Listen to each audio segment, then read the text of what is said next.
আসসালামু আলাইকুম রহমতুল্লাহি বারকাতুহ। আলহামদুলিল্লাহ রবিল আলমিন, আসসালাতু ওয়াসসালামু আলা রসুলিহিল কারীম। নাউযু বিল্লাহি মিন শুরুরি আনফুসিনা ওয়া মিন সাইয়্যিআতি আমালিনা, ওয়া মান ইয়াহদিহিল্লাহু ফালা মুদিল্লা লাহু ওয়া মান ইউদ্লিলহু ফালা হাদিয়া লাহু। ওয়া নাশহাদু আন লা ইলাহা ইল্লাল্লাহ ওয়া নাশহাদু আন্না মুহাম্মাদান আবদুহু ওয়া রাসূলুহু। আলহামদুলিল্লাহ, আল্লাহ তাআলার অপার অনুগ্রহে আমরা আজকে কোরআন ও সালাত অনুধাবন কোর্সের অষ্টম ক্লাস শুরু করতে যাচ্ছি ইনশাআল্লাহ। আজকের ক্লাসের শুরুতেই আমরা একটু জেনে নিব আজকে কি পড়ব।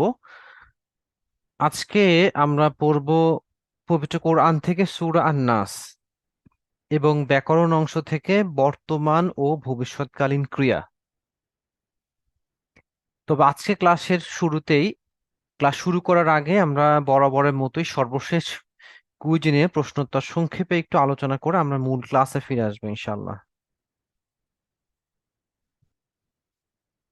জি, আমি তথ্য কয়েকটি পূরণ করছি।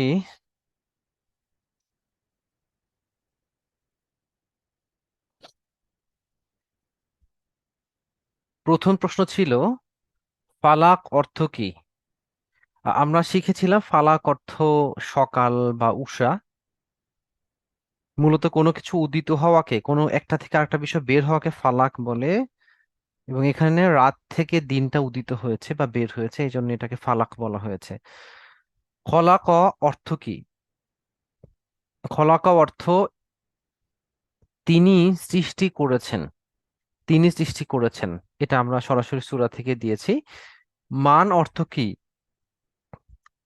মানের আমরা ব্যবহার শিখেছিলাম, এটা দ্বারা প্রশ্ন করা হয়, এটা দ্বারা সম্বন্ধ করা হয়, এবং সেটা সেটা মূলত ব্যক্তিবাচক হয়ে থাকে। তাহলে প্রশ্নের মধ্যে এখানে রয়েছে কে, কি, কেন। তাহলে আমরা বুঝতে পারছি যে পরিচয়ের ক্ষেত্রে কে, এটাই মূলত ব্যক্তিবাচক, যেটা মান দ্বারা করা হয়। যেমন কেউ পাশে দাঁড়িয়ে থাকলে মান হুয়া, সে কে, বা মান রব্বুকা, তোমার রব কে, এভাবে মান দ্বারা প্রশ্ন করা হয়ে থাকবে। ওকে। গসিক, গসিকিন এর অর্থ কি? আমরা দেখেছিলাম গসিকিন অর্থ অন্ধকার। গসিকিন অর্থ অন্ধকার। যে তিনটি বিষয় থেকে আশ্রয় চাওয়া হয়েছে এর মধ্যে গসিকিন একটা। এছাড়া অন্য যে দুইটা শব্দ রয়েছে, যদি আমরা এই কোর্সে এটা একটা পড়েছি একটা পড়িনি। আলো, এটার আরবি হচ্ছে নূর। আর উষা, এটা ফালাক দ্বারা উষা বোঝানো হয়। ওকে। ইলাইনা অর্থ কি? ইলাইনা অর্থ আমাদের দিকে। ইলাইনা আমাদের দিকে। আর এছাড়াও যে দুইটি আরবি রয়েছে, তার দিকে, এটার অর্থ, এটা আরবি হচ্ছে ইলাইহি, এবং আমার দিকে, এটার আরবি হচ্ছে ইলাইয়া। 6, রাসূলুল্লাহ সাল্লাল্লাহু আলাইহি ওয়াসাল্লাম এর উপর করা জাদুর প্রভাব কোন বিষয়ের উপর পরিলক্ষিত হয়নি? ওকে। কোরআন ও ইবাদত, ব্যক্তিগত কোনো কোনো কাজ, কোনো স্ত্রীর ঘরে যাওয়া বা না যাওয়ার বিষয়টি মনে করতে না পারা। আমরা এটা নিয়ে বেশ বিস্তারিত আলাপ করেছিলাম। তো সেখানে আমরা দেখেছিলাম যে রাসূল সাল্লাল্লাহু আলাইহি সাল্লামের ব্যক্তিগত বিষয়ের উপর, কোনো বিষয় মনে রাখা না রাখা, কোনো জিনিস খাওয়া না খাওয়া ইত্যাদি বিষয়ের উপর প্রভাব পরিলক্ষিত হয়েছিল, কিন্তু কোরআন এবং ইবাদত সংশ্লিষ্ট বিষয়ের উপর প্রভাব পরিলক্ষিত হয়নি। সূরা আল ফালাকে কোন তিনটি বিষয় থেকে আশ্রয় চাইতে বলা হয়েছে? অন্ধকার, ফুৎকার ও ওয়াসওয়াসা। আমরা দেখেছি না, এই দুইটা থেকে আশ্রয় চাওয়া হয়েছে এখানে, অন্ধকার এবং ফুৎকার। অপশন খ, অন্ধকার, ওয়াসওয়াসা ও হিংসা। আমরা দেখেছি অন্ধকার এবং হিংসা থেকে চাওয়া হয়েছে আশ্রয়, ওয়াসওয়াসা থেকে চাওয়া হয়নি। সর্বশেষ যে অপশন, অন্ধকার, ফুৎকার এবং হিংসা, মূলত এই তিনটি থেকে সূরা ফালাকে আশ্রয় চাওয়া হয়েছে। তাহলে আমরা অপশন গ বেছে নিচ্ছি। 8, নিচের কোন শব্দটি দ্বারা ব্যক্তিবাচক, যেমন ইনিকে প্রশ্ন করা হয়, মা, মান, দালিকা। আমরা দেখেছি এটা মূলত আগের একটা প্রশ্ন কাছাকাছি ধরনের হয়েছে, মান দ্বারা। আর মা দ্বারা বস্তুবাচক বোঝানো হয়, আর দালিকা দ্বারা তো প্রশ্ন করা হয় না, এটা জাস্ট একটা বর্ণনামূলক। দালিকা অর্থাৎ ওই। 9, নাফাসাত। আর নাফাসাত শব্দটি কোন বচনের? আমরা এটা একাধিকবার আলোচনা করেছি। কোন শব্দের, আরবি শব্দের শেষে যদি আলিফ এবং বড়তা থাকে, তাহলে সেটা বহু বচন হবে, স্ত্রীলিঙ্গ এবং বহু বচন। এখানে লিঙ্গের প্রশ্নটি করা হয়নি, মূলত বচনের প্রশ্ন করা হয়েছে, তাহলে আমরা বহু বচন অপশনটি নিচ্ছি। সর্বশেষ, তাদের উপর এর আরবি কি? আহ আমরা জানি যে তাদের উপর এর আরবি হচ্ছে আলাইহিম। আলা অর্থ উপরে, হিম অর্থ তাদের। এই 10 নম্বর প্রশ্নটি প্রথমে আমাদের সিলেকশনটা একটু ভুল ছিল। সম্ভবত ফিহিম উত্তর সিলেকশন দেয়া ছিল, এই জন্য প্রথমে যে 20 জন অ্যান্সার করেছেন তাদের এই 5 স্কোর দেখানো হয়নি। এটা নোটিফাই করার পর আমি এটা কারেকশন করে দিয়েছি, এবং প্রথমে যারা এটাতে আলাইহিম উত্তর করার পরও স্কোর পাননি তাদেরকে এটা স্কোর যুক্ত করে দেওয়া হবে ইনশাআল্লাহ। আমরা চেষ্টা করব, যেহেতু আমাদের আজকে অলরেডি 6টা কুইজ দেওয়া শেষ হয়ে গেল, আর 6টা কুইজ আছে এবং এরপরে ফাইনালি একটা চূড়ান্ত কুইজ আছে। তো আমরা চেষ্টা করব এই 6টা কুইজের একটা ফলাফল আপনাদেরকে প্রকাশ করে দিতে। আর সম্মানিত ভাই এবং বোনেরা, প্রসঙ্গত একটা বিষয় বলে রাখি। আহ, আমাদের এখানে আসলে এখানে যে প্ল্যানিংটা করা হয়েছে, যদি মহান আল্লাহ তাআলা কবুল করেন, আমরা ঈদুল আজহার আগে এই পুরো কোর্সের কার্যক্রম শেষ করতে চাই। এই জন্য আমাদের সম্ভাব্য তারিখ 21শে মে। ফলে আমাদের প্রথম 12টা ক্লাস শেষ হয়ে যাওয়ার পরে যেদিন 13তম ক্লাস হবে, সেই দিন আমরা 13তম ক্লাসের পরে 12তম ক্লাসের উপর কুইজ দিয়ে দিব, এবং 14তম ক্লাসের পরে আমাদের প্রথম 13টা ক্লাসের উপর চূড়ান্ত কুইজ হবে। যেহেতু আমরা পুরো কোর্সটার কার্যক্রম ঈদুল আজহার আগে শেষ করতে চাই, ইভেন আপনাদের পুরস্কার দেয়া সহ, যে 7জনকে আমরা বেস্ট কুইজ স্কোরারকে পুরস্কার দিব, এই জন্য আমি আগে থেকে আপনাদেরকে একটু রিকোয়েস্ট করে রাখছি, মেহেরবানি করে আমাকে চূড়ান্ত কুইজ পেছানোর বিষয়ে রিকোয়েস্ট করবেন না, কারণ আমাদের সুযোগ থাকবে না আসলে আহ ঈদুল আজহার আগে যদি আমরা শেষ করতে চাই। প্রিয় ভাইয়েরা, তাহলে চলুন আমরা আমাদের কুইজটা সাবমিট করে দেই। জি, কুইজ শেষ হলো। এবার আমরা ক্লাসে ফিরে আসব।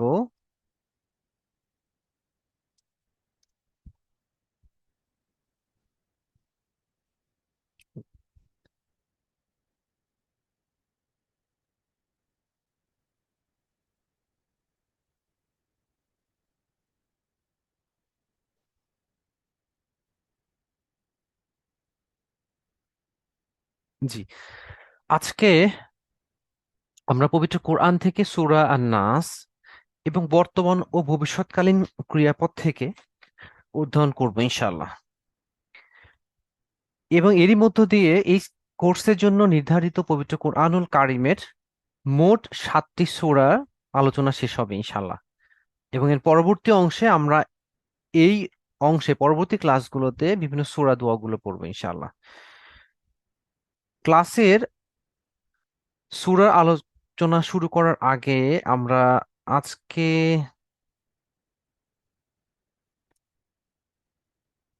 এই সূরা তিলাওয়াত করে নিতে চাই, এরপরে আমরা মূল আলোচনায় ফিরে আসবো ইনশাল্লাহ। সুমিত ভাই এবং বোনেরা, সূরা আল ফালাক এবং নাসের নাজিল এবং ঘটনা নিয়ে আপনাদের সাথে বেশ বিস্তারিত আলাপ হয়েছিল। এই জন্য আমরা এই সূরা খুব বেশি মৌলিক আলোচনায় আর যাব না। এটার প্রেক্ষাপটে আমরা সরাসরি সূরা তিলাওয়াত এবং সূরার সংক্ষিপ্ত শাব্দিক অর্থের দিকে চলে আসবো ইনশাআল্লাহ। জি, আমি শুরুতে তিলাওয়াত করছি একবার। أعوذ بالله من الشيطان الرجيم. بسم الله الرحمن الرحيم. قل أعوذ برب الناس، ملك الناس،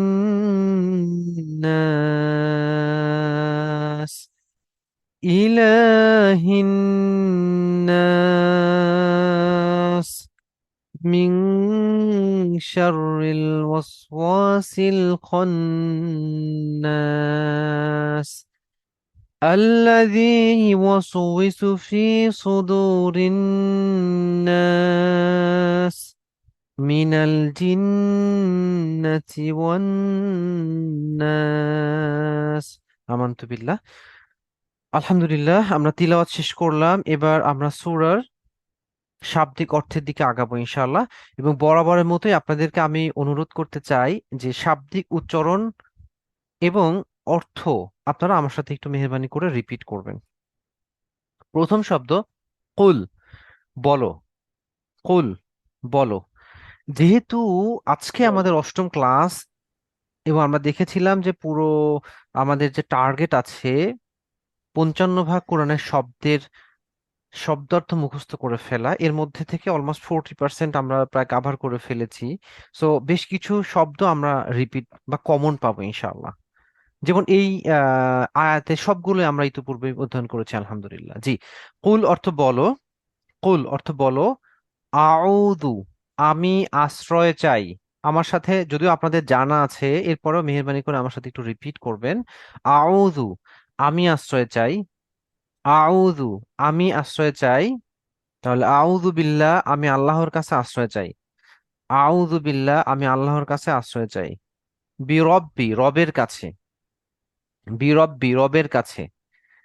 আমরা দেখেছিলাম বা হচ্ছে একটি হরফ বা অব্যয় এবং রব শব্দটি একটি ইসিম বা বিশেষ্য যার অর্থ প্রতিপালক।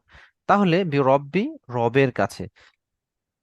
রবকে, যিনি সর্বদা আমাদের অস্তিত্বের সংরক্ষণ করেন প্রত্যেক কোষ এবং অস্থির প্রতিপালনের দ্বারা। তিনি প্রতিটি প্রাণী, প্রতিটি জগৎকে তিনি প্রতিপালন করছেন। আর নাস অর্থ মানুষ বা মানব জাতি। মানুষ বা মানব জাতি।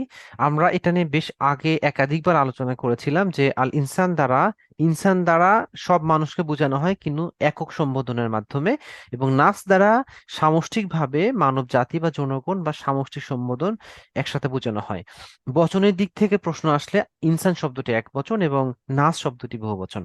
তাহলে রব্বিন নাস, মানব জাতির রবের কাছে। তুমি বলো, আমি আশ্রয় চাই মানব জাতির রবের কাছে। মালিকিন নাস, মানব জাতির বাদশা। মালিক শব্দটির অর্থ বাদশা বা রাজা। মালিক, যেমন সৌদিতে ধরুন বাদশা ফয়সাল ইন্তেকাল করেছেন, তো বাদশা ফয়সাল এর আরবি হচ্ছে মালিক ফয়সাল। হ্যাঁ, মালিক ফয়সাল। তো মালিক দ্বারা বাদশা বা রাজা বোঝানো হয়। মালিক, বাদশা আমরা একটু মুখস্থ করে ফেলবো। মালিক, বাদশা। মালিক, বাদশা। সংশ্লিষ্ট আরো দুইটি শব্দ আমরা একটু দেখে নিই। মালাকুন, মালাকুন অর্থ ফেরেশতা। মালাকুন, ফেরেশতা। মালাকুন, ফেরেশতা। তবে এটা ছাড়াও মালাকুন এক বচন একটি শব্দ এবং এর বহুবচন হচ্ছে মালাইকা। মালাইকা। যেমন আমরা যদি একটু দেখে আসি পবিত্র কোরআন থেকে, আপনারা 97 নম্বর সূরা আল কদরে এটা পড়েছেন, তবু আমরা জাস্ট একটু দেখে আসি। তানাজ্জালুল মালাইকাতু। মালাইকা, এই যে মালাইকা অর্থ হচ্ছে ফেরেশতা সমূহ। মালাইকা, ফেরেশতা সমূহ। তাহলে এই মালিক এবং মালাক, মালাকুন ফেরেশতা, মালাইকা ফেরেশতা সমূহ, এই দুইটা শব্দ কোরআনে প্রায় 88 বার এসেছে। ওকে। আর মালিক, যেটা আমরা সূরা আল ফাতিহাতে পড়েছিলাম, মালিক যার অর্থ মালিক বা অধিকারী। ওকে, মালিক বা অধিকারী। তাহলে মালিকিন নাস, মানব জাতির বাদশা। মালিকিন নাস, মানব জাতির বাদশা। এরপরে ইলাহিন নাস। ইলাহিন নাস, ইলাহ শব্দের শাব্দিক অর্থ হচ্ছে উপাস্য। ইলাহ, উপাস্য। ইলাহ, উপাস্য।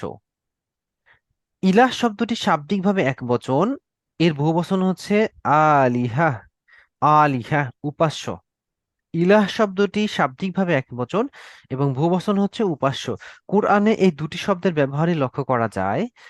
এবং মানুষ কখনো কখনো আল্লাহ তাআলা ছাড়াও অনেককেই উপাস্য হিসেবে গ্রহণ করে থাকে। যেমন কেউ কেউ তাদের নফসকে ইলাহ হিসেবে গ্রহণ করে।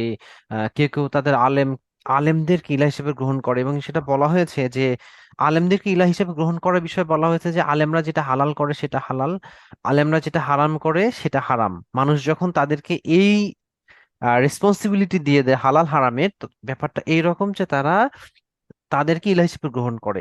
অনেক মানুষ তাদের নফসকে ইলাহ হিসেবে গ্রহণ করে, কারণ আল্লাহ যেটা বলছেন নফস এর বাইরে গিয়ে যখন নফস এটা ওইটা এটা ওইটা আমাদেরকে উদ্বুদ্ধ করছে এবং আমরা খেলা সেটাই ভালো মেনে ক্যারি চলছি, খেলা ভালো ক্যারি স্টিল পেপে তাই কিনা? তখন অনেক ক্ষেত্রে মানুষ হিসেবে আমরা নফস ইলাহ হিসেবে গ্রহণ করতে পারি। এই জিনিসগুলা খুবই সরু থিঙ্কিং এর বিষয়। আমরা এই বিষয়টা নিজেরা খুব স্টাডি করার চেষ্টা করব এবং সচেতন থাকার চেষ্টা করব। আমরা যখন কালেমা বলি লা ইলাহা ইল্লাল্লাহ, এর অর্থ হচ্ছে আল্লাহ ছাড়া কোনো শাব্দিক অর্থ আল্লাহ ছাড়া কোনো উপাস্য নাই। কিন্তু এটার অনুবাদের ক্ষেত্রে এভাবে করা হয় যে আল্লাহ ছাড়া কোনো প্রকৃত উপাস্য নাই।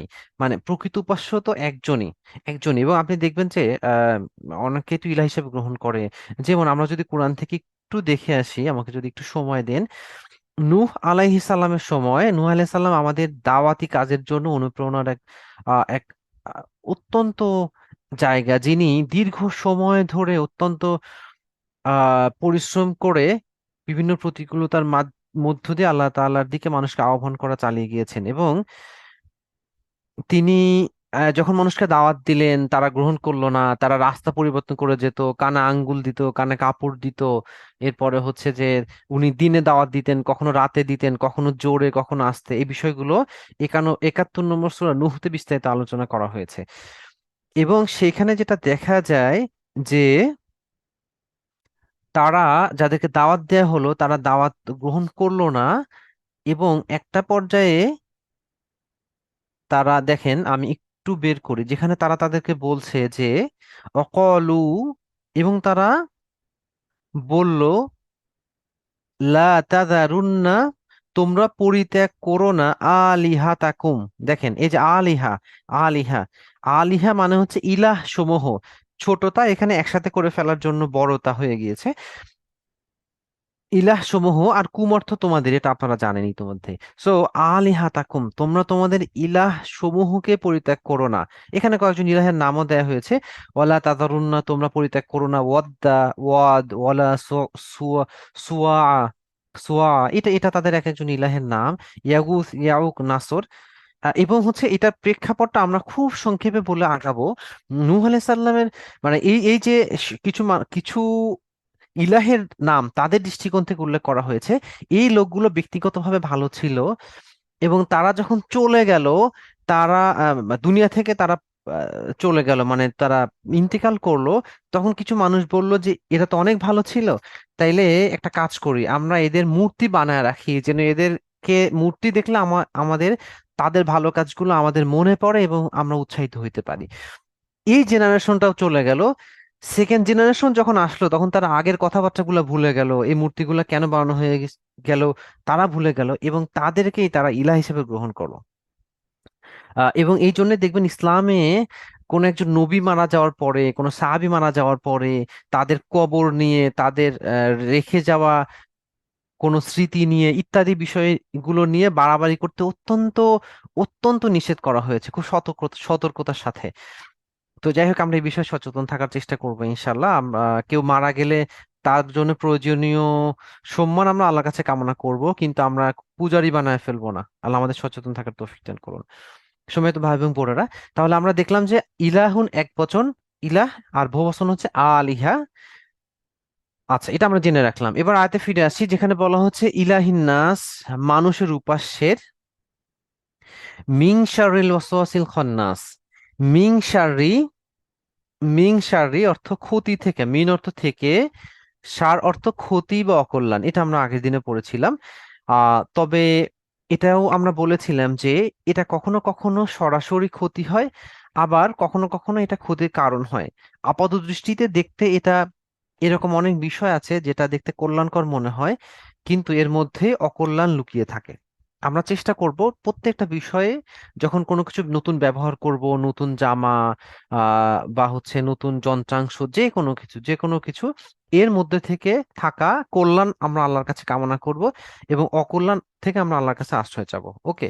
মিংসারি ক্ষতি থেকে, আল ওয়াসওয়াস, ওয়াসওয়াস শব্দটি শাব্দিকভাবে একটি সাবজেক্টিভ নাউন। আমরা কিভাবে বলতে পারি যে এই যে কোনো কিছু করে এমন। ওয়াসওয়াস হচ্ছে যে কুমন্ত্রণা দেয়, যে কুমন্ত্রণা দেয়, যে ফিসফিস করে কুমন্ত্রণা দেয়, কাইন্ড অফ হুইসপার বলা হয় ইংরেজিতে, যে ফিসফিস করে কুমন্ত্রণা দেয়। ওকে। সে এবং এই কুমন্ত্রণা দেওয়ার বিষয়টা ওয়াসওয়াসা শব্দের মধ্যে রয়েছে, যে সে বার বার কুমন্ত্রণা দেয়। ওকে, এটা বোঝার জন্য আমরা একটু দেখি চলেন। ইতিপূর্বে আমরা কোন একটি ক্লাসে আরবি শব্দের মূল বর্ণের বিষয়ে আলাপ করেছিলাম, যে আরবি শব্দের মূল বর্ণসমূহ সাধারণত তিনটি হয়ে থাকে, যেটাতে আরবিতে মাদ্দা, ইংরেজিতে আমরা রুট ওয়ার্ডস বলি। ওকে, সো এই ওয়াসওয়াস শব্দটি হচ্ছে এমন একটি শব্দ যেটার মূল বর্ণ চারটি, আরবিতে বেশিরভাগ শব্দ, হোপফুলি এটা অলমোস্ট 99% বা কাছাকাছি হবে যেটার মূল বর্ণ তিনটি, এবং আপনারা খেয়াল করেছেন এই কোর্সে আমরা অনেকগুলো শব্দের নিচে এই সব এই শব্দের মূল বর্ণগুলো উল্লেখ করে দিয়েছি। ওকে, ম্যাক্সিমাম ক্ষেত্রে এটা তিনটাই হয়েছে। তো এইখানে যেটা আমরা দেখতে পাচ্ছি যে চার বর্ণ বিশিষ্ট মূল বর্ণ, অনেক ক্ষেত্রে যেটা হয় যে তিনটি মূল বর্ণের সাথে মিশে আহ একটি, দুইটি, তিনটি বর্ণ মিশে নতুন নতুন বর্ণ গঠন করে, নতুন নতুন শব্দ গঠন করে। ওকে, কিন্তু মূল বর্ণ তিনটিই থাকে। এখানে ওয়াসওয়াস শব্দটি এমন একটি শব্দ যেটার মূল বর্ণ চারটি। আচ্ছা, বোঝার জন্য আমরা আরেকটি শব্দ নিয়ে এসেছি এখানে। ওয়াসওয়াসা শব্দ অর্থ হচ্ছে যে ফিসফিস করে, জালজালা অর্থ ভূমিকম্প। আপনারা জানেন যে 99 নম্বর সূরা জিলজালে এখানে এই শব্দটি ব্যবহার করা হয়েছে, ইদা জুলজিলাতিল আরদু জিলজালাহা। ওকে, তো এই যে জালজালা অর্থ ভূমিকম্প, ওয়াসওয়াসা অর্থ ফিসফিস করা। আমরা যদি খুব খেয়াল করি, দেখেন এখানে যেটা আছে মূল বর্ণগুলো ওয়াসিন সেম শব্দ, বর্ণদ্বয় রিপিটেশন, ঝাল লাম, ঝা লাম। সো এখানে রিপিটেশন। তাহলে আমরা দেখতে পাচ্ছি যে এর মধ্যে রিপিটেশন রয়েছে বা পুনরাবৃত্তি রয়েছে। উচ্চারণ থেকে আমরা পুনরাবৃত্তি বুঝতে পারি, যা বারবার হয়। তাইলে এই ওয়াসওয়াস শব্দটি এমন একটি শব্দ যেটার মধ্যেই একদম শাব্দিকভাবে ইনহারেন্টলি যে অর্থটা লুকায় আছে, সেটা হচ্ছে সে বারবার কুমন্ত্রণা দেয়। ওকে, সো মিংসারি আমরা আশ্রয় চাই ক্ষতি থেকে, আল ওয়াসওয়াস অন্ত্রণে কি গোপনে ফিসফিসিয়ে কুমন্ত্রণা দাতার। আচ্ছা, খন্নাস খন্নাস শব্দের অর্থ যে পিছন থেকে সরে পড়ে, যে যে সরে পড়ে কুমন্ত্রণা দেওয়ার পর। ব্যাপারটা কেমন, যে তার স্ট্যান্ড হচ্ছে দুইটি, একটি হচ্ছে যে শয়তান কুমন্ত্রণা দিবে, আর একটি হচ্ছে সে সরে পড়বে। একটি হচ্ছে কুমন্ত্রণা দিবে, আর একটি হচ্ছে সে সরে পড়বে। ওকে, তো এই জায়গাটাতে আমরা একটু সতর্ক থাকার চেষ্টা করব, যে শয়তান কখন আমাদেরকে কুমন্ত্রণা দেয় আর সে কখন সরে পড়ে।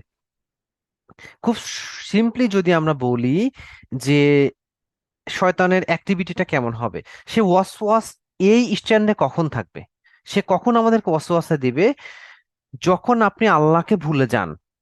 যখন আমরা আল্লাহকে ভুলে যাব যে সময়ের জন্য, সে সময়টাই শয়তান আমাদের অন্তরে এসে আমাদেরকে ওয়াসওয়াসা দেয়া শুরু করবে। খন্নাস হচ্ছে সে পালিয়ে যায়, সরে যায়। সে কখন সরে যায়, যখন আপনি আল্লাহকে স্মরণ করেন। তাহলে যখনই আমরা আল্লাহকে স্মরণ করব, আল্লাহ জিকির করব, তখনই শয়তান আমাদের কাছ থেকে দূরে চলে যাবে। ওকে, এখন আসেন তাহলে আমরা সবসময় আল্লাহকে স্মরণ করব। হ্যাঁ, রাসূল সাল্লাল্লাহু আলাইহি সাল্লামের জীবনী থেকে আমরা যেটা শিখতে পাই, যে তিনি সার্বক্ষণিক আল্লাহকে স্মরণে স্মরণে রাখতেন। ওকে, যখন আমরা ঘুমিয়ে থাকি তখন তো আমাদের আর ঘুমন্ত থাকা অবস্থায় আমাদের কার্যকলাপগুলো লিখিত হয় না, যে আমি স্বপ্নে কি দেখলাম না দেখলাম ইত্যাদি ইত্যাদি। কিন্তু জাগ্রত অবস্থায় যখনই আমরা থাকবো, তখনই আমরা সার্বক্ষণিকভাবে আল্লাহকে স্মরণে রাখার চেষ্টা করব। আমি প্রসঙ্গত, যদিও একটু সময় নিতে হচ্ছে আপনাদের কাছে, তবুও আমি দুইটা আয়াতে আপনাদেরকে একটু নিয়ে যেতে চাই, যে আল্লাহ স্মরণটা যদি আমরা ভুলে যাই, ব্যাপারটা কেমন হইতে পারে, বিষয়টা আমাদের জন্য কতটুকু ক্ষতিকারক, এবং কোরআনে বিষয়টাকে কিভাবে উল্লেখ করা হয়েছে।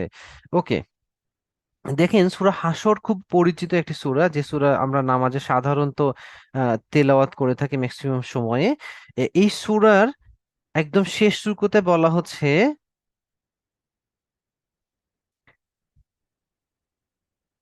এখানে আল্লাহ তাআলা বলছেন যে ওয়ালা তাকুনু, তুমি হইও না, তোমরা হইও না, কাল্লাযিনা, তাদের মতো যারা নাসুল্লাহ, আল্লাহকে ভুলে গিয়েছে। যারা আল্লাহকে ভুলে গিয়েছে তাদের মতো হইও না। এর ফলাফল কি হবে? অতঃপর আংসাহুম আনফুসাহুম, আল্লাহ তাআলা তাদেরকে বিস্মৃত করে দেন, তাদের নিজেদেরকে ভুলিয়ে দেন। অর্থাৎ একজন মুমিন হিসেবে আমাদের জন্য যেটা কল্যাণকর, আমরা যখনই আল্লাহকে স্মরণ করতে ভুলে যাব, এর শাস্তি হচ্ছে আমাদের জন্য যেটা কল্যাণকর সেটা করতে আমরা নিজেরা ভুলে যাব। এবং আল্লাহ বলছেন যে উলাইকা হুমুল ফাসিকুন, তারা হচ্ছে ফাসিক। আচ্ছা, আরেকটি আয়াতে আপনাদেরকে একটু নিয়ে যেতে চাই, যেটা রয়েছে সূরা মুজাদালাতে। এবং সেখানে অত্যন্ত, আবার আমি পার্সোনালি খুবই বিচলিত হয়ে পড়ে আয়াতটা পড়ে, যে এখানে কি মারাত্মক কথা বলা আছে দেখেন। কিছু মানুষ যাদের উপর শয়তান নিয়ন্ত্রণ নিয়ে নিয়েছে, এটা হচ্ছে 57 নম্বর সূরা মুজাদালার, 58 নম্বর সূরা মুজাদালার 19 নম্বর আয়াত। এখানে বলা হচ্ছে যে ইস্তাহওয়াযা আলাইহিমুশ শায়তান, শয়তান তাদের উপর নিয়ন্ত্রণ নিয়ে ফেলে। ফাআনসাহুম যিকরাল্লাহ, শয়তান তাদেরকে আল্লাহ স্মরণ থেকে ভুলিয়ে রাখে। তাহলে দেখেন, আমাদের আল্লাহ স্মরণ থেকে ভুলিয়ে রাখাটা হচ্ছে শয়তানের নিয়ন্ত্রণের একটা প্রভাব। আল্লাহ বলছেন যে ইস্তাহওয়াদা আলাইহিম শায়তান, শয়তান তাদের উপর নিয়ন্ত্রণ নিয়ে ফেলে, শয়তান নিয়ন্ত্রণ নিয়ে ফেলে তাদের উপর। ফাআনসাহুম যিকরাল্লাহ, এবং তাদেরকে আল্লাহ স্মরণ থেকে ভুলিয়ে দেয়। আল্লাহ বলছেন উলাইকা হিজবুশ শায়তান, তারা হচ্ছে শয়তানের দল, তারা হচ্ছে শয়তানের দল। কি ভয়ঙ্কর কথা! আল্লাহ বলছেন যে আলা ইন্না হিজবাশ শাইতানি হুমুল খাসিরুন, আর শয়তানের দল কি, তারা ক্ষতিগ্রস্ত নয়? তাহলে এখানে বলা হচ্ছে যে যখনই একজন মানুষ, আগের আয়াতে আমরা সূরা হাসরে পড়লাম যে যখন মানুষ আল্লাহকে স্মরণ করতে ভুলে যায়, তখন আল্লাহ তাদের জন্য যেটা কল্যাণকর, ওই মানুষের জন্য যেটা কল্যাণকর সেটা ভুলায় দেন। আর এখানে বলা হচ্ছে যে যখনই শয়তান নিয়ন্ত্রণ নিয়ে ফেলে, তখন আল্লাহ স্মরণ থেকে তাকে ভুলিয়ে দেয়, এবং এরা হচ্ছে শয়তানের দল। তাহলে কি কঠিন কথা বলা হচ্ছে এখানে! আমরা অত্যন্ত সচেতন থাকব এবং চেষ্টা করব সার্বক্ষণিকভাবে আল্লাহকে স্মরণে রাখার। সেটা হতে পারে কখনো ডিরেক্টলি ফরজ ইবাদত গুলো, যেমন সালাত, সওম, হজ, এগুলো আদায়ের মাধ্যমে, কখনো নফল সালাত, জিকি, এগুলোর মাধ্যমে। এরপরে এরপরে হচ্ছে মানুষকে ভালো কাজের আহ্বান। আহ এরপরে অর্থাৎ রাসূল সাল্লাল্লাহু আলাইহি সাল্লাম পুরো জীবনের যে অনুসরণটা, কারোর সাথে হাসি মুখে কথা বলা, হচ্ছে পরিবারের সময় দেয়া। ওকে, অর্থাৎ আল্লাহ তাআলার আদেশ লঙ্ঘন হয় না এরকম সকল বিষয় মেনে চলে, মূলত খুব সংক্ষেপে বললে আল্লাহর জিকির করা। মানে সবসময় যে সুবহানাল্লাহ বলা এটাই জিকির, ব্যাপারটা আসলে এত সংকুচিত চিন্তা ভাবনা থেকে আমাদের বের হয়ে আসা উচিত। বরং আল্লাহর আদেশ একক ভাবে, সামষ্টিক ভাবে, যখনই যতক্ষণ আমরা আল্লাহর আদেশের মধ্যে থাকবো, তার আদেশগুলো পালনের মধ্যে, বাস্তবায়নের মধ্যে থাকবো, ততক্ষণই মূলত আমরা আল্লাহকে স্মরণে রাখছি। এরপরেও একটা হাদিস আমি বলে সামনে অগ্রসর হব, সেটা হচ্ছে যে এর পরেও ব্যক্তিগত জিকির করতে আমাদেরকে অনেক বেশি উৎসাহিত করা হয়েছে। এবং একটা হাদিসে এমনটা বলা হয়েছে যে দুজন সাহাবী, দুজন মানুষ আল্লাহর পথে যুদ্ধ করছে। এবং আমরা জানি যে জিহাদ ফি সাবিলিল্লাহ এবং ডিরেক্টলি কিতাল ফি সাবিলিল্লাহ অত্যন্ত মর্যাদার একটা কাজ। তো দুইজন যুদ্ধ করছে, এই অবস্থায় একজন আল্লাহর স্মরণ করছে এবং যুদ্ধ করছে, এবং একজন শুধু যুদ্ধ করছে। এই দুজনের মধ্যে যে ব্যক্তি আল্লাহকে স্মরণ এবং যুদ্ধ করছে সে উত্তম। সো আমরা হচ্ছে যে ব্যক্তিগত জিকির, মনে মনে জিকির, যে কোনো ফরম্যাটে ব্যক্তিগত জিকির গুলা আমরা চেষ্টা করব যত বেশি সম্ভব অন্যান্য কাজের পাশাপাশি করা যায় ইনশাল্লাহ। সময় তো ভাই এবং বোনেরা, শয়তানের ওয়াসওয়াসার ফর্মাল মানে তার অ্যাক্টিভিটির ধারাবাহিকতাটা কেমন হয়? শুরুতে সে ওয়াসওয়াসা দেয়। ওকে, শুরুতে সে ওয়াসওয়াসা দেয়। ওয়াসওয়াসা দিতে দিতে আমরা শুরুতে এটা ডিনাই করি, শুরুর দিকে এটা ডিনাই করি, না না না না, আমি তো এটা করবো না, না, ইত্যাদি ইত্যাদি। একটা সময় গিয়ে সে আমাকে কনভিন্স করে ফেলে এবং আমরা নিয়ত করে ফেলি। একটা সময় গিয়ে আমরা সেই নিয়তটাকে কাজে পরিণত করি। আর এই কাজটা যখন রিপিটেশন হয়, পুনরাবৃত্তি হয়, বারবার বারবার এই ভুলটা আমরা করতেই থাকি, তখন এটা ফলাফল দাঁড়ায় মানুষ রূপে শয়তানে পরিণত হয়ে যাওয়া। আল্লাহ তাআলার কাছে আমরা আশ্রয় চাই যেন এই বিষয়টা থেকে আল্লাহ আমাদেরকে হেফাজত করেন। আচ্ছা, তাহলে আমরা একটু চিন্তা করব, একটু ব্যথা অনুভব করব যখন কেউ আপনাকে আঘাত করে, তখন আপনি যেভাবে ব্যথা বর্ণনা করেন। তাইলে এই যে শয়তান সবসময় আমাদেরকে খোঁচাইতেছে, একটু কুমন্ত্রণা দেওয়ার চেষ্টা করতেছে, এটা আমরা সবসময়ই অনুভব করব, শয়তানের এই প্ররোচনা দেওয়ার বিষয়টা অনুভব করব এবং সচেতন থাকার চেষ্টা করব। এই সংগ্রামটা আমাদের মৃত্যু অবধি সংগ্রাম। অর্থাৎ একজন মানুষ মারা যাওয়া পর্যন্ত, ঈমান সহ মারা যাওয়া পর্যন্ত এই সংগ্রাম চলমান থাকে। এবং একটা বর্ণনায় পড়েছিলাম, আমি নিশ্চিত না এটা হাদিস কিনা, যে সারা জীবনে একটা মানুষের পেছনে শয়তান যে ইফোর্ট দেয়, ওই ব্যক্তি মারা যাওয়ার সময় শয়তান তার পুরো জীবনের ইফোর্টের চেয়ে 99 টাইমস, 99 গুণ বেশি ইফোর্ট দেয়, কারণ এটা তার লাস্ট চান্স। একটা ঘটনা বলে আমরা সামনে অগ্রসর হব। দেখেন, আহ শাইখ আহমদ ইবনে হাম্বল আপনারা জানেন যে একজন বড় ইমাম ছিলেন। তো হাম্বলি মাযহাব মূলত যার ধারা থেকে এসেছে। ওনার যখন মৃত্যুশয্যায় উনি আছেন, ওনার ছেলে বারবার তালকিন দিচ্ছে যে আশহাদু আল্লা ইলাহা ইল্লাল্লাহ, আশহাদু আল্লা ইলাহা ইল্লাল্লাহ, এটা আপনি পড়েন। তো উনি রিপ্লাই করছেন এখনো না, এখনো না। তো বিষয়টা স্বাভাবিকভাবে একটু দ্বান্দ্বিক দিক মনে হয় যে তাকে তালকিন করা হচ্ছে এবং উনি বলছেন এখনো না, এখনো না। তো এর মধ্যে ওনার সেন্স আবার ফিরে আসছে এবং ওনার ছেলে ওনাকে জিজ্ঞেস করেছেন যে আপনি কেন এমনটা বললেন?" আমি বললাম এটা, আপনি বললেন যে এখনো না। তখন উনি বললেন যে শয়তান আমাকে বলছে যে আহমাদ, তুমি আমার হাত ফসকে বের হয়ে গেলা। শয়তান আমাকে বলছে যে তুমি আমার হাত ফসকে বের হয়ে গেলা। তখন আহমদ ইবনে হাম্বল রিপ্লাই করছেন যে তখন আমি তাকে রিপ্লাই করলাম এখনো না, অর্থাৎ এখনো আমি তোমার এই অসওয়াসা থেকে আমি এখনো মুক্ত না। চিন্তা করতে পারেন যে যুগ বিজয়ী একজন মহান, এত বড় একজন আলেমের ক্ষেত্রেও এই ঘটনা ঘটছে। আমরা জানি না যে আমরা ইমান নিয়ে মারা যেতে পারবো কিনা। আল্লাহর কাছে আমরা দোয়া করি যে আমরা যেন ইমান সহ মৃত্যুবরণ করতে পারি। সম্মানিত ভাই এবং বোনেরা, তাহলে এই সংগ্রাম, শয়তানের সাথে আমাদের এই সংগ্রাম আমৃত্যু। আচ্ছা, সে কি করে? আল্লাযী ইউওয়াসউইসু ফি সুদুরিন নাস। আল্লাযী যে, আল্লাযী যে বা যিনি, এখানে যে অর্থ আমরা নিব, কারণ যিনি একটু সম্মানের ক্ষেত্রে আমরা ব্যবহার করি, এখানে তো শয়তানের ক্ষেত্রে আসছে। ইউওয়াসউইসু, আচ্ছা, ইউওয়াসবিতু শব্দ অর্থ সে কুমন্ত্রণা দেয়, এটা একটা ক্রিয়াপদ। আর ওয়াস হচ্ছে কুমন্ত্রণা দাতা, অর্থাৎ কুমন্ত্রণা দেওয়ার কাজটি যে করে। ওকে, সো আল্লাদি যে ইউওয়াসউইসু ফিসফিসে কুমন্ত্রণা দেয়, ফি সুদুরিন নাস। ফি মানে মধ্যে, এটা আমরা আগেও পড়েছিলাম। সুদূর শব্দটি শাব্দিকভাবে একবচন, সদরুন। সদরুন, দেখেন রাসূল সাল্লাল্লাহু আলাইহি সাল্লামের কয়েকবার বক্ষ বিদীর্ণ করা হয়েছিল, এটাকে আরবিতে বলা হয় শরহে সদর। হ্যাঁ, এই যে শরহে সদর, বক্ষ বিদীর্ণ হওয়া। সদর অর্থ বক্ষ, বুক, বা এটা দ্বারা মনও বোঝানো হয়, এমনটি অনুবাদ পাওয়া যায়। এর বহুবচন হচ্ছে সুদূর। তাহলে সদরুন এক বচন, বহুবচন সুদূর। এখানে সুদূর শব্দের ব্যবহার করা হয়েছে, যেহেতু এখানে সুদূরের নাস মানুষের বক্ষ বলা হয়েছে, মানুষ যেহেতু বহুবচন আর নাস শব্দটা, সো এখানে বক্ষ শব্দটাও এক বচন না ব্যবহার করে বহুবচন সুদূর ব্যবহার করা হয়েছে। এখানে একটা থিঙ্কিং আমরা চিন্তা করব, আমি উস্তাদ নোমান আলী খানের কাছ থেকে, আমি আশা করি আপনারা সবাই তাকে চিনেন, এবং আমি উৎসাহিত করবো আপনাদেরকে তার লেকচারগুলো শোনার জন্য। অসাধারণ লেকচার, আলহামদুলিল্লাহ, বাংলায় বেশিরভাগ ডাবিং পাওয়া যায়, আলহামদুলিল্লাহ। আহ ওনার কাছ থেকে আমি যে বিষয়টা জানতে পারলাম, এই যে সুদূরের বিষয়টা উনি নিয়ে আসছেন এভাবে যে, দেখেন, সে আমাদের বুকের মাঝে ওয়াসওয়াসা দেয়। আমরা যদি ডানের এই আহ বর্গাকৃতির অংশটা দেখি, সদ্রুন হচ্ছে পুরো অংশটা, সদ্রুন হচ্ছে পুরো বর্গাকৃতির অংশটা, অর্থাৎ আমাদের বুক দেখেন আপনি, হচ্ছে চারদিকে আপনার হাত দিলে বুঝতে পারবেন যে এটা বড় একটা অংশ। এর মধ্যে ছোট্ট একটা অংশ হচ্ছে কল্ব। আমরা জানি না এটার আসলে এক্সিস্টেন্স কতটুকু, কতটুকু কিভাবে, এটা আমরা জানি না। সো কল্ব হচ্ছে এই সদরের মধ্যে, বুকের মধ্যে ছোট্ট একটা অংশ। আচ্ছা, এখানে আয়াতে বলা হচ্ছে যে শয়তান ওয়াসওয়াসা দেয় কোথায়? শয়তান ওয়াসওয়াসা দেয় আমাদের বক্ষে। সে শুরুতেই আমাদের কলবে ওয়াসওয়াসা দেয় না, সে আমাদের বক্ষে দেয়, মানে কাইন্ড অফ আউটার সারফেসে, বাইরের সারফেসে সে ওয়াসওয়াসা দেয়।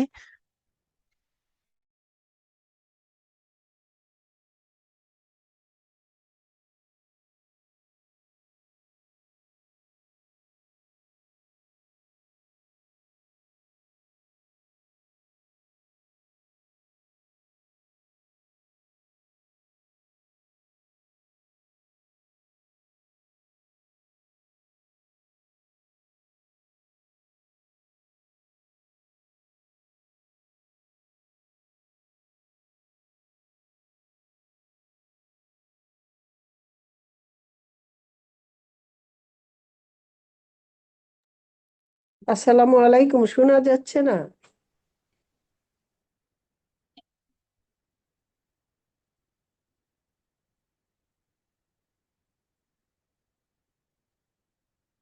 শোনা যাচ্ছে না তো।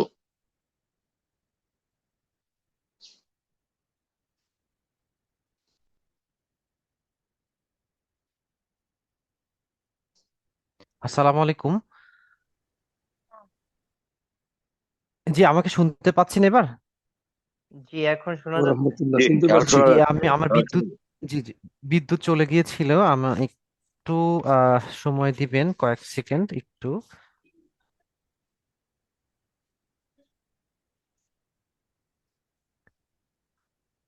জি, আমরা শুরু করব। আমাকে কয়েক সেকেন্ড সময় দিবেন একটু। আমি একটু ফোন কলটা অফ করে রাখছি, যেহেতু ফোন থেকে কানেক্টেড হয়েছি।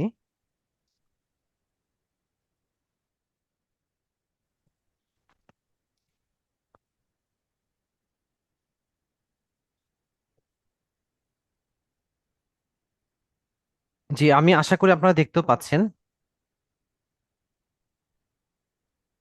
জি, আলহামদুলিল্লাহ দেখা যাচ্ছে। জি, আমরা আবার শুরু করছি, প্লিজ। ধন্যবাদ।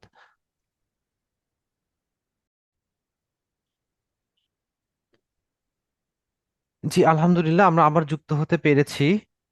আহ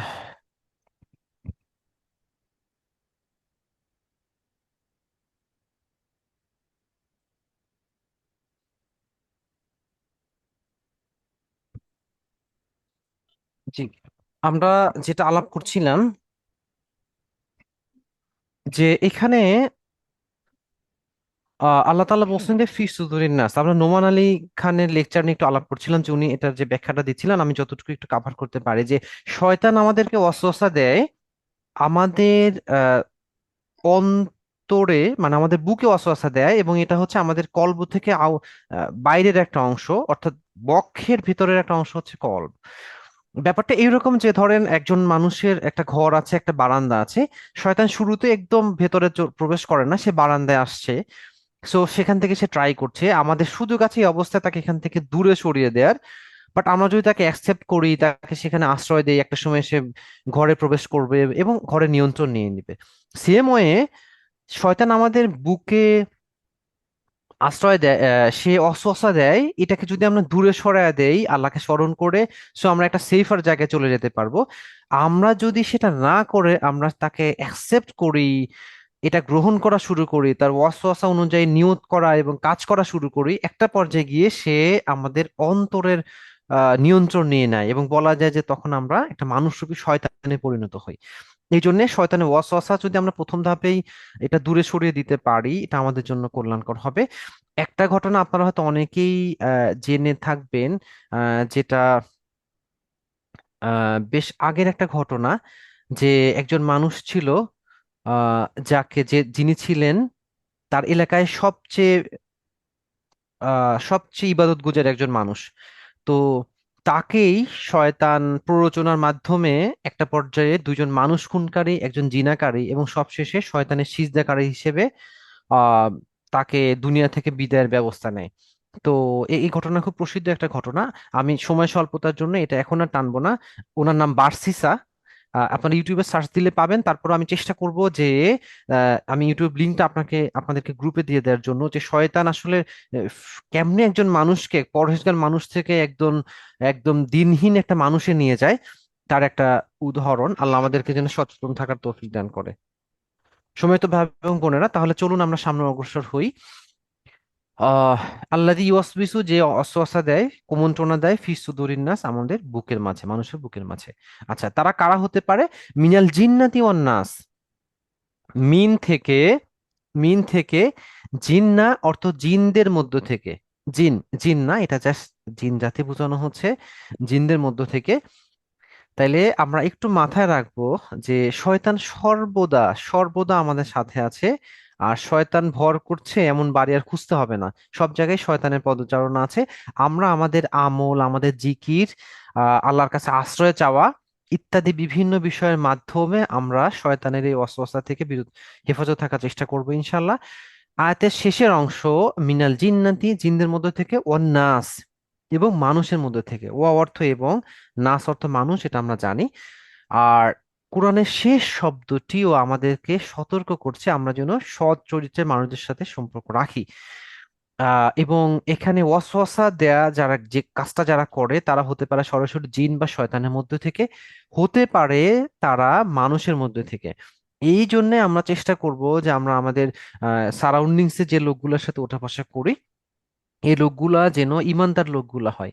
এবং আপনি দেখবেন কোরআনে বেশ কিছু জায়গাতে বলা হয়েছে যে মুমিনদের বিষয়ে তারা যেন অন্য মুমিন ছাড়া অন্য কোনো আহ হচ্ছে যে কাফেরদেরকে আহ, তারা বন্ধু হিসেবে গ্রহণ না করে। সো এই বিষয়ে বেশ কয়েকটা জায়গাতে কোরআনে নিষেধাজ্ঞা দেওয়া হয়েছে যে তারা যেন বন্ধু মানে দহরম মহরম সম্পর্কের বিষয়ে বলা হয়েছে। সামাজিকভাবে তো সম্পর্ক থাকবে, কিন্তু এখানে একদম তার সাথে দহরম মহরম সম্পর্ক করতে নিষেধ করা হয়েছে। কারণ তাদের একটা টার্গেট থাকে আমাদেরকে দিন থেকে বাইরে নিয়ে যাওয়ার। সময় তো ভাই এবং বোনেরা, আহ একটা হাদিসের শিক্ষা আমরা একটু স্মরণ করে সামনে অগ্রসর হব, যেহেতু এখানে মানুষের থেকেও যারা ওয়াসওয়াসা দেয় তাদের থেকেও আল্লাহর কাছে আশ্রয় চাইতে বলা হয়েছে। তো সেক্ষেত্রে আমরা একটা হাদিস স্মরণ করব যেখানে রাসূল সাল্লাল্লাহু আলাইহি সাল্লাম আমাদেরকে আহ সৎ সৎসঙ্গের সাথে সৎ কর্মশীল মানুষদের সাথে সম্পর্ক তৈরি করতে উৎসাহিত করেছেন। এবং উদাহরণটা এমন দেওয়া হয়েছে যে একজন সৎ ভালো ব্যক্তির সাথে সম্পর্ক হচ্ছে আতর বিক্রেতার ন্যায়। আমি যদি আতর কিনি বা দোকানে যাওয়ার পরে সে আমাকে একটু ডলে দেয়, অথবা আমি দোকানের সামনে দিয়ে যাই, আমি সুগন্ধি পাই।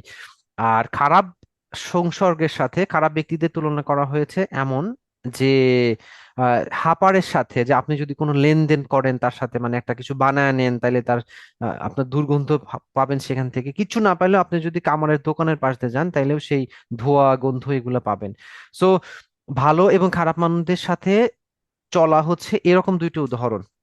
এই জন্য আমরা চেষ্টা করব যে সবসময় ভালো মানুষদের সাথে থাকার। এবং আমরা দেখবেন যে সূরা 3 নম্বর সূরা আলী ইমরানের শেষ টুকুতে বলা হচ্ছে একটা দোয়া, ওয়া তাওয়াফানা মাল আবরর, যে আল্লাহ সৎ কর্মশীলদের সাথে আমাদের শেষ পরিণতি দাও।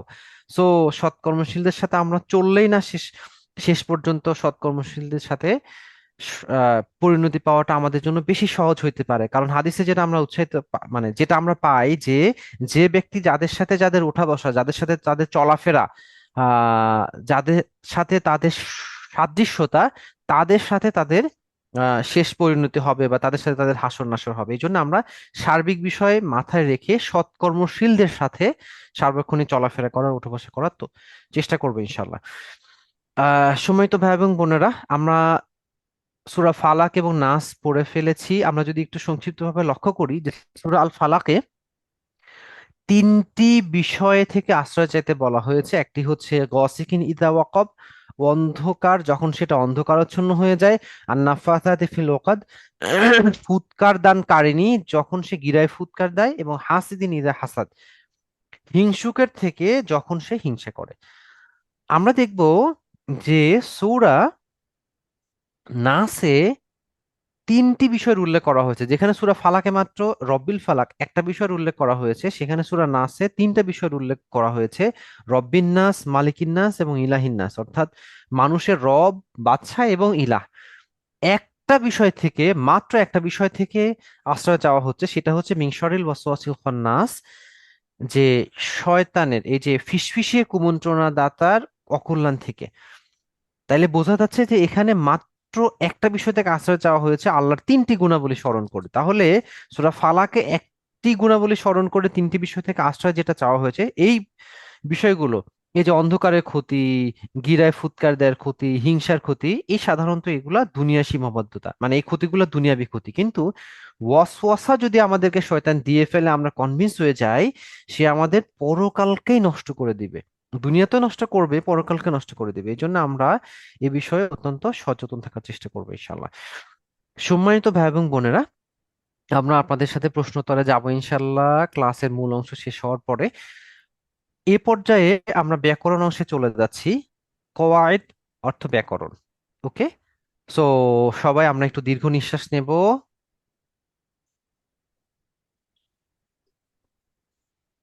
আচ্ছা, আমি দুঃখিত, বিদ্যুৎ চলে যাওয়াতে লাইটের ইন্টেন্সিটিটা খুবই কম। জি, আমরা এর মধ্যেই কন্টিনিউ করবো ইনশাল্লাহ। আমরা একটু দীর্ঘশ্বাস নিব। মস্তিষ্কে অক্সিজেন যখন বেশি পায় তখন নতুন জিনিস অ্যাকসেপ্টেন্স বাড়ে। সো আমরা একটু অক্সিজেন নিব এবং একটু মুষ্টিবদ্ধ করে একটু নিজেদেরকে, ব্রেনটাকে, নার্ভাস সিস্টেমকে একটু নাড়া দিব। ওকে, জি। সম্মানিত ভাই এবং বোনেরা, আমরা শিখেছিলাম যে আরবিতে কালেমা বা পার্টস অফ স্পিচ হচ্ছে তিন প্রকার: ইসিম, ফেল, হরফ। এর মধ্যে আমরা ফেল অংশটা এখন পড়ছি। গতদিন আমরা ফেল থেকে অতীতকালীন ক্রিয়াপদ পড়েছিলাম, আজকে আমরা বর্তমান বা ভবিষ্যৎকালীন ক্রিয়াপদ পড়ব। জি, যেটাকে আরবিতে বলা হয় ফেল মুদর। অতীতকালীন শব্দকে বলা হয় ফেল মাদি। আমি আপনাদেরকে রিপিট করব, একটু রিকোয়েস্ট করব যে আপনারা এই যে নতুন শব্দগুলো যাদের জানা আছে তো আছেই, যারা আমরা একটু এখন আয়ত্ত করে নিতে পারি নাই, একটু রিপিট করব। ওকে, সো ফেলে মাদি অতীতকালীন, ফেলে মাদি অতীতকাল, ফেলে মাদি অতীতকাল, ফেলে মুদরি বর্তমান বা ভবিষ্যৎকাল, ফেলে মুদরি বর্তমান বা ভবিষ্যৎকাল। ওকে, তাহলে এই ক্রিয়াপদটা এমন, ফেল মুদরি হচ্ছে এমন ক্রিয়াপদ যেটা বর্তমান ও ভবিষ্যৎকাল উভয় কাজকে সম্পাদন করা বোঝায়। আমরা যেটার জন্য অ্যাপ্লাই করব সে অর্থটা তখন সে দিবে। ওকে, আচ্ছা। আমরা গতদিন পড়েছিলাম অতীতকালীন ক্রিয়া, যেখানে আপনাদের ছিল, আপনাদের মনে আছে। বেটার আমি একটু গত দিনটা রিকল করে নিই, যেহেতু এটা ইম্পর্টেন্ট ক্লাস ছিল। আমি একটু রিকল করে দেন এখানে চলে আসি, সেটা আপনাদের জন্য হয়তো সুবিধা হবে ইনশাল্লাহ। জি, সময় তো ভাই এবং বোনেরা, গতদিনে আমরা পড়েছিলাম অতীতকালীন ক্রিয়াপদ, যেখানে ছিল যে, দেখেন, এটা আমরা একটু রিপিট করব, এরপর আমরা আজকের ক্লাসে ফিরে আসবো ইনশাল্লাহ। ফাআলা সে করেছে, ফাআলা সে করেছে, ফাআলু তারা করেছে, ফাআলতা তুমি করেছো, ফাআলতুম তোমরা করেছো, ফাআলতু আমি করেছি, ফাআলনা আমরা করেছি। প্রিয় ভাই এবং বোনেরা, আমরা আলোচনা করেছিলাম যে এয়ার স্ট্রিপে দাঁড়িয়ে আমরা যখন দেখি যে কোনো একটা এয়ারপ্লেন উড়ে চলে যাচ্ছে, এটা অতীত হয়ে চলে গেল, সো এয়ারপ্লেনের পেছনের অংশটা আমরা দেখি। একইভাবে আরবি ক্রিয়াপদের, অতীতকালীন ক্রিয়াপদের পেছনের অংশ বা শেষের অংশ দেখে আমরা এটাকে চিনব। যেমন ফালা সে করেছে, এটা চিহ্ন হচ্ছে শেষ বর্ণে জবর। ফালু তারা করেছে, এটা চিহ্ন হচ্ছে শেষ বর্ণে ওয়াও আলিফ। ফালতা তুমি করেছো, এটা চিহ্ন হচ্ছে শেষ বর্ণে তা জবর তা, তার আগে সাকিন।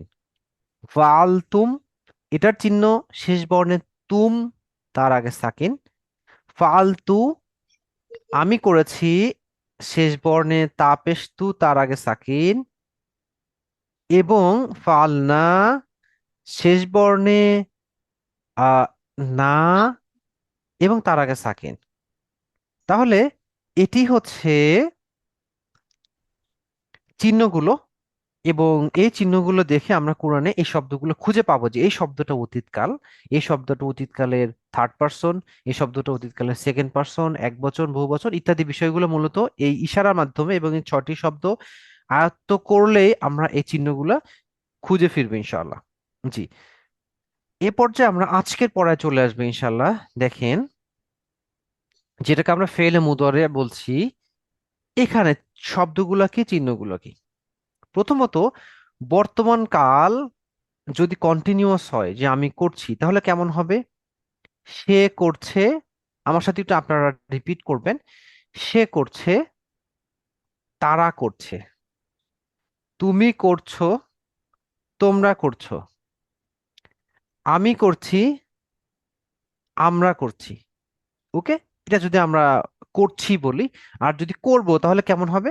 সে করবে, তারা করবে, তুমি করবে, তোমরা করবে, আমি করব, আমরা করব। সাধারণভাবে এটা আমরা বর্তমান এবং ভবিষ্যৎ এভাবে ব্যবহার করতে পারি। তবে একটা কমন কমন একটা বর্ণনা হচ্ছে করে। ওকে, সে করে, এটা দ্বারা সাধারণভাবে সে এখনো করে বা ভবিষ্যতে করবে এমনটা বোঝানো হতে পারে। এটা জাস্ট সহজ বর্ণনার জন্য এমন অর্থটা নেওয়া হয়েছে। ওকে, সো আমরা এটাই প্র্যাকটিস করব। আমি আশা করবো আপনারাও আপনাদের যার যার জায়গা থেকে প্র্যাকটিস করবেন। সে করে, তারা করে, তুমি করো, তোমরা করো, আমি করি, আমরা করি। ওকে, এখন এটা আরবি কি হবে? আচ্ছা, আরবিটা আমরা একটু প্র্যাকটিস করব। আমি আবার রিকোয়েস্ট করবো আমার সাথে আপনারা করবেন যার যার জায়গা থেকে। ইয়াফআলু, সে করে। ইয়াফআলু, সে করে। ইয়াফআলু, সে করে। ইয়াফআলুনা, তারা করে। ইয়াফআলুনা, তারা করে। ইয়াফআলুনা, তারা করে। ওকে।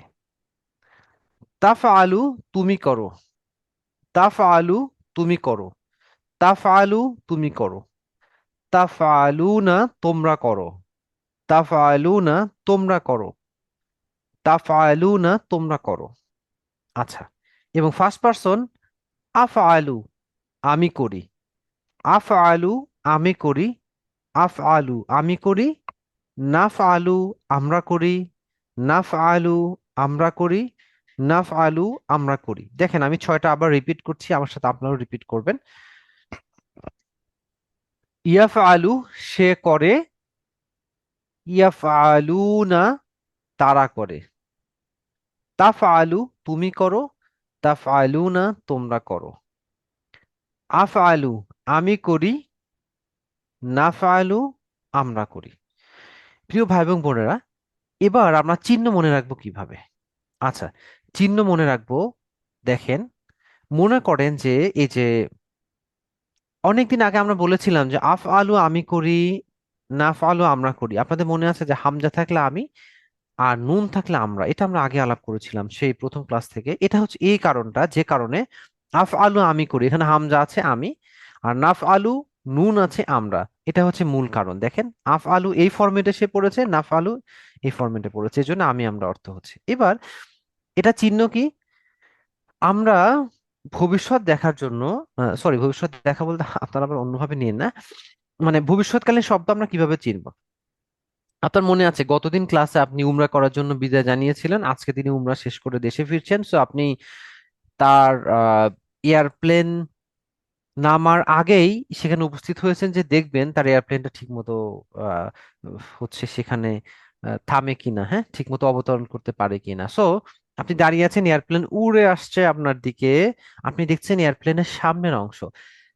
সেম ওয়ে আমরা ভবিষ্যতের শব্দ চেনার জন্য শব্দের সামনের অংশ বা প্রথমের অংশটার দিকে তাকাবো। ওকে, সো বর্তমান কাল বা ভবিষ্যৎকালীন ক্রিয়াপদ যেটাকে আমরা ফেলে মুদরে বলছি, এটা চেনার জন্য এই শব্দের প্রথম অংশের দিকে, প্রথম অংশের দিকে বা সামনের অংশের দিকে আমরা তাকাবো।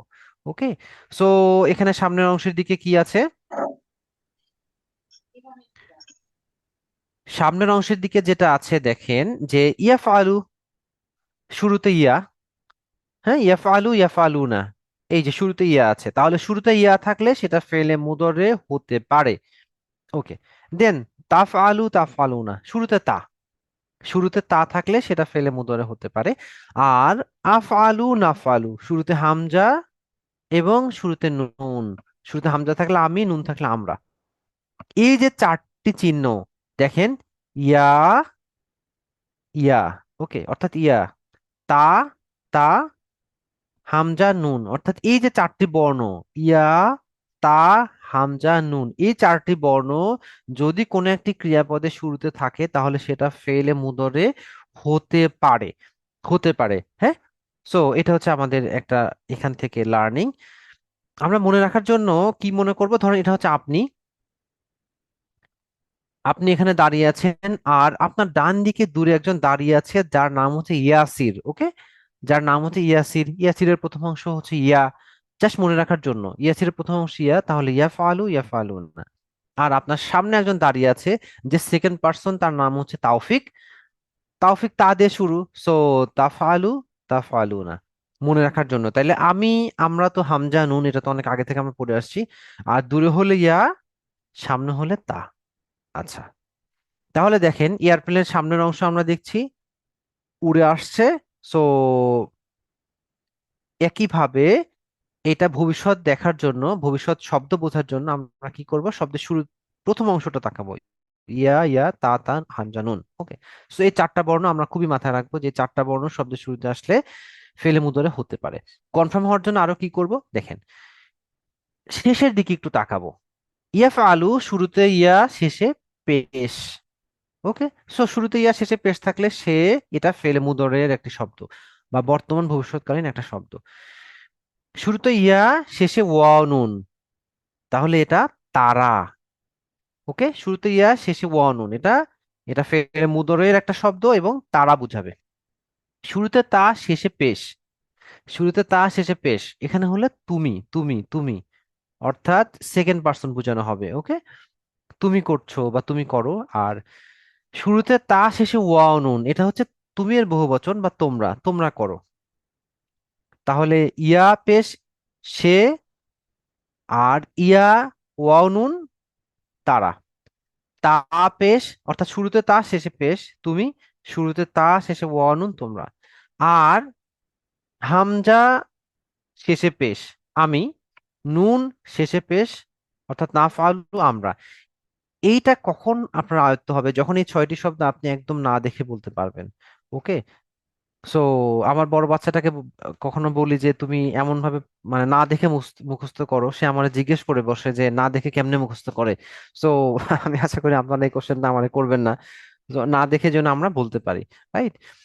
তাইলে এটা আপনাদের এখন ক্লিয়ার হয়েছে যে আমরা কেন ফেলে মাদি, এটা আমরা শব্দের শেষের অংশ দেখব। কারণ আমরা এয়ার স্ট্রিপের মাঝামাঝি দাঁড়ালে উড়ে যাওয়া প্লেন যেটা অলরেডি অতীত হয়ে গেছে, এটার পেছনের অংশ দেখি, তো শব্দের শেষের অংশ। আর ফেলে মুদারে উড়ে আসছে প্লেন, এই যে চলে আসতেছে ভবিষ্যতে, মানে এখনো এসে সারেনি, আসতেছে, কামিং। সো এই ভবিষ্যতের বিষয়টা বোঝার জন্য শব্দের শুরুটা আমরা দেখব, আর কনফার্ম হওয়ার জন্য শেষে দেখব। আচ্ছা, সম্মানিত ভাই এবং বোনেরা, আমরা কোরআন থেকে কয়েকটা উদাহরণ দেখলে আপনাদের জন্য সহজ হবে। যেহেতু আমরা সময়ের স্বল্পতা রয়েছে, এই জন্য আমি খুব বেশি সময় নিব না। আমরা 2টা স্লাইড শেষ করে দু একটা উদাহরণ দেখে আমরা আজকের মতো ক্লাস শেষ করবো ইনশাল্লাহ। দেখেন, এই যে ইয়াফ আলু পড়লাম আমরা, ইয়াফ আলু ইয়াফ আলু না, এর সাথে 2টা বর্ণ আমরা যুক্ত করব, শব্দ যুক্ত করবো। একটা হচ্ছে সিন, সিন, আর একটা হচ্ছে সাউফা। ওকে, সাউফা যদি আমরা যুক্ত করি, যেমনটি রয়েছে সূরা সূরা তাকাসুরে, কাল্লা সাউফা তাআলামুন। এই যে সাউফা, সাউফা, সাউফা মানে অচিরেই, অচিরেই, শীঘ্রই, শীঘ্রই। সাউফা ইয়াফআলু, শীঘ্রই সে করবে। সাউফা ইয়াফআলুনা, শীঘ্রই তারা করবে, অর্থাৎ সাউফা আসার কারণে তারা করবেটা, এটা খুব শীঘ্রই অর্থ দিয়েছে। সাউফা তাফআলু, শীঘ্রই তুমি করবে। সাউফা তাফআলুনা, শীঘ্রই তোমরা করবে। সাউফা আফআলু, শীঘ্রই আমি করব। সাউফা নাফআলু, শীঘ্রই আমরা করব। তাহলে কোন ক্রিয়াপদের শুরুতে যখন আমরা সাউফা দেখব তখন অর্থ হবে শীঘ্রই। এবার আসেন, কোথাও আমরা দেখব এই ফেলে মুদরের আগে সিন এসেছে, সিন জবর সা। যেমন সায়াফা আলু, অতি শীঘ্রই সে করবে। সায়াফা আলু না, অতি শীঘ্রই সে করবে, যেমনটি আমরা পড়ি সূরা নাবাতে, কাল্লা সায়া আলামুন, অতি অতি শীঘ্রই তারা করবে। ওকে, সূরা লাইলে আল্লাহ বলছেন যে সূরা লাইলে আল্লাহ বলছেন কি, যে আচ্ছা আমি উদাহরণটা এই মুহূর্তে ভুলে যাচ্ছি। আহ, আচ্ছা, তবে সিন এবং সিনের এই উদাহরণটা আপনারা অনেক জায়গায় পাবেন। ওকে, সো সায়াফ আলু, সে শীঘ্রই করবে। সায়াফ আলু না, সে তারা শীঘ্রই করবে। সা তাফ আলু, অতি শীঘ্রই তুমি করবে। সাতাফ আলু না, অতি শীঘ্রই তোমরা করবে। সাফ আলু, অতি শীঘ্রই আমি করব। সানাফ আলু, অতি শীঘ্রই আমরা করব। ওকে, সূরা লাইলে যেটা আছে ওখানে আছে সাইয়ুজান্নাবুহাল আতক, এরপরে আছে আরো 2বার উদাহরণ আছে, মানে যেখানে বলা হচ্ছে একজন মানুষ যখনই আল্লাহকে ভয় করবে, দান করবে, সত্যকে সত্য বলে জানবে, তখনই আল্লাহ তাআলা তার সহজ কাজগুলো আরো সহজ করে দিবেন, এবং এই সহজ করাটা তাৎক্ষণিক করবেন। মানে যখন একটা ভালো কাজের স্টেপ আমরা কমপ্লিট করব বা নিব, দেন নেক্সট স্টেপের ভালো কাজটা আল্লাহ আমাদের জন্য সহজ করে দিবেন। রাইট? প্রিয় ভাই এবং বোনেরা, আপনাদের হোমওয়ার্ক 8-এ যেটা থাকবে, 30তম স্লাইডের 6টি শব্দ, এটা হচ্ছে এই যে ইয়াফ আলু, ইয়াফ আলু না, এই 6টি শব্দ, এটা আপনারা আয়ত্ত করবেন খুব ভালো করে, খুব ভালো করে আয়ত্ত করবেন। কারণ এটা আমরা নেক্সটে এটা নিয়ে খুব বেশি প্র্যাকটিস করবো ইনশাল্লাহ। এই 6টি শব্দ অর্থসহ লিখে পাঠানো, এবং সর্বশেষ পরের স্লাইডে 9টি শব্দ, এই শব্দগুলো যেটা আমরা প্রত্যেক দিনই 9টি থেকে 10টি শব্দ শিখছি। সাউফা শীঘ্রই, সাউফা শীঘ্রই। মালাকুন ফেরেস্তা, মালাকুন ফেরেস্তা। মালিকুন বাদশা। ইলাহুন উপাস্য। সুদুরুন বক্ষসমূহ, আল জিন্না জিন জাতি, জিন আল্লাদি যিনি, আন্নাস মানুষ, সার ক্ষতি। আজকে 9টা সহ এখন পর্যন্ত আমরা 75টা শব্দ শিখলাম আলহামদুলিল্লাহ।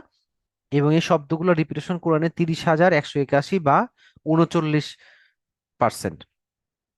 আজকে আপনাদের কুইজ আমি দুঃখ প্রকাশ করছি যে আমরা আজকে সপ্তম ক্লাসের উপর যেটা কুইজ, সেটা হয়তো আজকে দেয়া সম্ভব হবে না।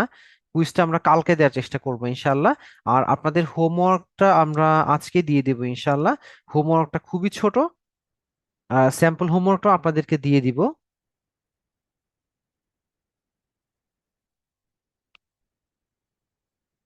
জি, স্যাম্পল হোমওয়ার্কটা হচ্ছে এমন, আমি আশা করি দেখতে পাচ্ছেন, খুবই ছোট হোমওয়ার্ক, বাট এটা যেটা জরুরি সেটা হচ্ছে আপনাদের আয়ত্ত করা জরুরি।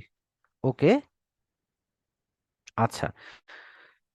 তো সম্মানিত ভাই এবং বোনেরা, এই যে আমরা এখানে শব্দের চিহ্নগুলা চিনলাম, এই চিহ্নগুলা চিনে আমাদের কাজ কি, মানে এটা আমরা কোরআনে কি করব, এটা আমি সামান্য একটু বলে আজকের ক্লাসটা শেষ করব। দেখেন, আমি কোনো পরিকল্পনা করে কোনো পেজ বের করি নাই। সূরা মুজাদালা আমরা ছিলাম, জাস্ট এখানে আমরা একটু দেখাই যে আসলে এই চিহ্নগুলোর কাজ কি। এখানে সূরা মুজাদালায় এটা আছে 16 নম্বর আয়াতে। দেখেন, আল্লাহ বলছেন জিয়া ইউহাল্লাযীনা আমানু। দেখেন, আমানু কিসের সাথে মিল, শেষে শব্দটা দেখবো আমরা, ফালু, তারা করেছে, আমানু, তারা ঈমান এনেছে। আমরা মূলত এখানে কি চিনবো, আমরা চিনবো এটা কোন কাল, সেটা এক বচন না বহু বচন, সেটা কোন পার্সন, এইগুলো। আর মূল শব্দের ভিন্নতার জন্য তো তার অর্থ ভিন্ন, যেমন কোন শব্দের অর্থ খাওয়া, কোন শব্দের অর্থ যাওয়া, সেই আলোকে তার অর্থটা হবে। কিন্তু এই যাওয়াটা কি বর্তমান কালের না ভবিষ্যতের, নাকি অতীতের, নাকি এটা কি একজন না বহুজন, পুল্লিঙ্গ না স্ত্রীলিঙ্গ, এই বিষয়গুলো আমরা চিহ্ন দেখে চিনবো। ওকে, সো আমানু, তারাই মানে এনেছে। এরপরে দেখেন, না যাইতুম, দেখেন, ফালতুম, না যাইতুম, ফালতুম শেষে তুম আছে, না যাইতুম শেষে তুম আছে। ওকে, সো ফালতুম তুমি করেছো, আর না যাইতুম অর্থ হচ্ছে যে তোমরা আহ হচ্ছে যে পরামর্শ করো, পরামর্শ করো, রাইট? একটু একটু দেখে নি, সরি। হ্যাঁ, তোমরা যখন রাসূলের সঙ্গে পরামর্শ করবে, না যাইতুম পরামর্শ করবে। ওকে, এরপরে দেখেন, আহ এরপরে দেখেন, আশফাকতুম, দেখেন, আশফাকতুম শুরুর হামজাটা হচ্ছে প্রশ্নের জন্য, ওটা আমরা বাদ দিলাম। আশফাকতুম, ফালতুম, হ্যাঁ, আশফাকতুম তোমরা ভয় পাচ্ছো, কিছুটা এরকম অর্থ। ফালতুম তোমরা করেছো, আশফাকতুম। ওকে, এরপরে দেখেন, এই যে তুকদ্দিমু, এটা হচ্ছে আমরা এই উদাহরণটা এখনই দিব না এটা। এই যে তাবা, তাবা দেখেন, তিনি ক্ষমা পরবশ হলেন, ফাআলা তিনি করলেন, তাবা শেষ বর্ণে জবর, তিনি ক্ষমা পরবশ হলেন। ওকে, তাবা তিনি ক্ষমা পরবশ হলেন। এরপরে দেখেন, এই যে শেষের শব্দটা, আল্লাহু খবিরুম বিমা তা'মালুন, তিনি খুব ভালো করে জানেন তোমরা কি করো, তা'মালুনা কিসের সাথে মিল আছে, তাফআলুনা। ওকে, তা'মালুনা, তাফআলুনা, তা'মালুনা অর্থ তোমরা আমল করে, করো, হ্যাঁ তোমরা আমল করো, এটা তোমরা বহুবচন। ওকে, এরপরে দেখেন, গদিবাল্লাহু, এই যে গদিবা, গদিবা ফালা শেষ বর্ণে জবর, গদিবা শেষ বর্ণে জবর। সো ফালা মানে তিনি করেছেন, আর গদিবা মানে তিনি রেগেছেন, এটা অতীতকালের শব্দ। ওকে, এরপরে দেখেন, ইয়াহলিফুনা, ইয়াহলিফুনা কার সাথে মিল আছে দেখেন, শুরুতে ইয়া, সো এটা ফেলে মুদারে হতে পারে, আর শেষে ওয়াও আলিফ। ইয়াফআলুনা, ইয়াহলিফুনা, ইয়াহলিফুনা অর্থ তারা শপথ করবে, তারা হলফ করবে, হলফনামা বলে আমরা সেটা, তারা শপথ করবে। সো এই যে শুরুতে ইয়া শেষে ওয়াও নুন, এরপরে দেখেন শেষে আবার ইয়া আমালুনা আসছে, ইয়া আমালুনা ইয়াফআলুনা।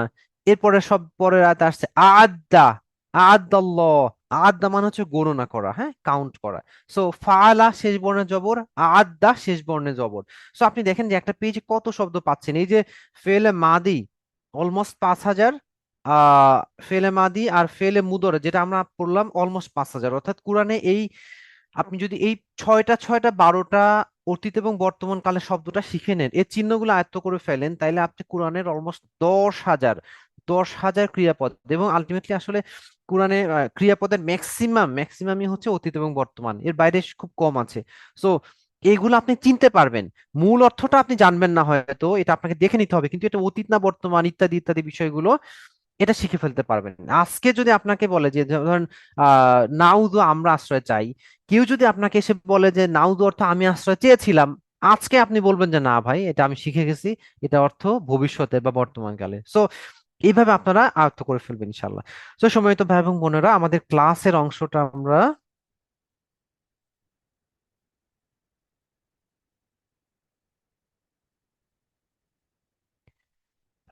শেষ করছি। আচ্ছা, প্রিয় ভাই এবং বোনেরা, মাফ করবেন আজকে। জি, প্রিয় ভাই এবং বোনেরা, আপনারা আলহামদুলিল্লাহ আজকে পর্যন্ত অষ্টম ক্লাস শেষ হয়ে গেল এবং এ পর্যন্ত আপনারা টিকে আছেন। এবং আলহামদুলিল্লাহ আপনারা কেউ কেউ আমাকে হোয়াটসঅ্যাপে লেকচার দেখে আগে থেকে প্রশ্ন করেন, অনেকেই তো ক্লাস এখানে জিজ্ঞেস করেন, আপনারা হোমওয়ার্ক গুলোও দিচ্ছেন আলহামদুলিল্লাহ।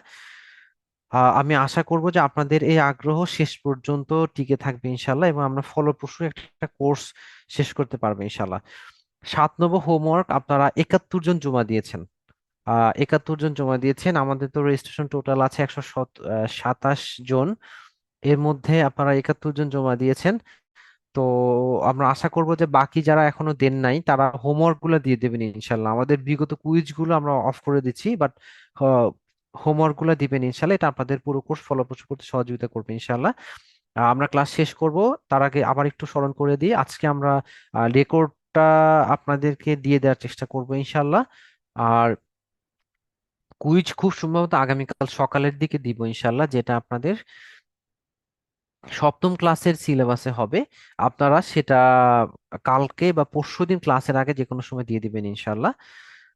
জি, আর হোমওয়ার্কটা আমরা আজকে দিয়ে দেবো ইনশাল্লাহ। সম্মানিত ভাই এবং বোনেরা, আপনাদেরকে আমি আবারও দুঃখ প্রকাশ করছি আপনাদের কাছে, এবং আপনাদেরকে ধন্যবাদও জানাচ্ছি আমার সাথে থাকার জন্য। পরবর্তী ক্লাসের জন্য প্রস্তুত হন। আল্লাহ আপনাকে কোরআন শিক্ষার জন্য মনোনীত করেছেন, এজন্য মহান আল্লাহ তাআলার প্রতি কৃতজ্ঞ হন। তার মনোনয়ন পরিত্যাগ করবেন না, হাল ছেড়ে দিবেন না। সুবহানাল্লাহি ওয়া বিহামদিহি, সুবহানাকাল্লাহুম্মা ওয়া বিহামদিকা, নাশহাদু আল্লা ইলাহা ইল্লা আনতা, নাস্তাগফিরুকা ওয়া নাতুবু ইলাইক। আসসালামু আলাইকুম ওয়া রাহমাতুল্লাহি ওয়া বারাকাতুহু।